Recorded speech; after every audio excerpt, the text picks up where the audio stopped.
The deteriorating situation in Sudan is of great concern to our region and continent. In the last 5 days, fighting has led to the loss of hundreds of lives, massive destruction of property, and displacement of civilians.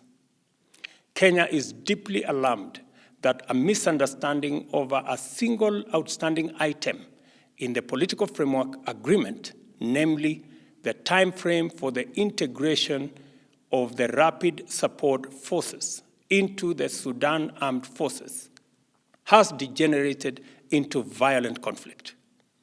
As a result, the parties to the framework agreement have been engaged in military confrontation. The indiscriminate deployment of lethal power and air power by both RSF and SAF has targeted military and non-military targets, causing devastating damage to property as well as strategic public infrastructure, including roads, bridges, and airports. We are also deeply concerned that members of the diplomatic community have been targeted and civilians in general have been caught in the crossfire.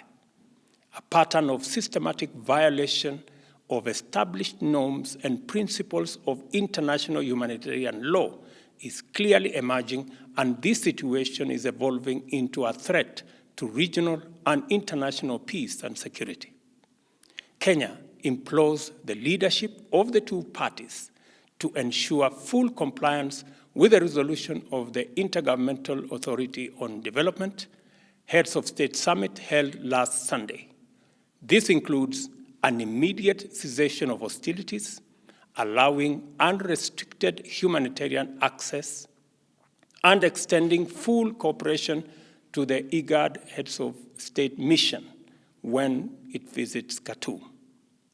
The outcome of these engagements and evidence of cooperation from the two parties will be crucial to the resumption and conclusion of the negotiations on the political framework agreement.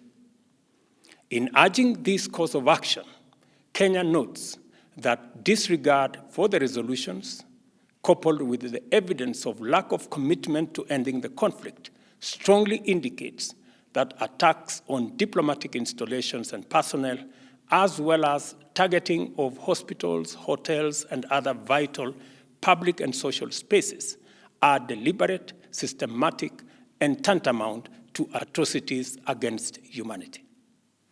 There is real danger that the escalation of hostilities in Sudan could implicate external, regional, and international actors and degenerate into a security and humanitarian crisis on a disastrous scale.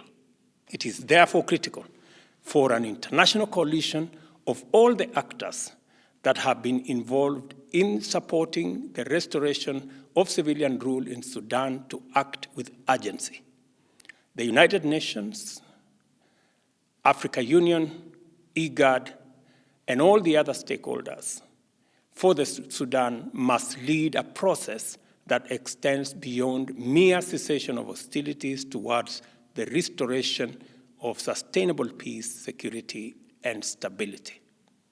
It is time to silence the guns in our region and continent so that we can focus on the urgent work of enabling our people to pursue opportunities and actualize their aspirations in peace and tranquility.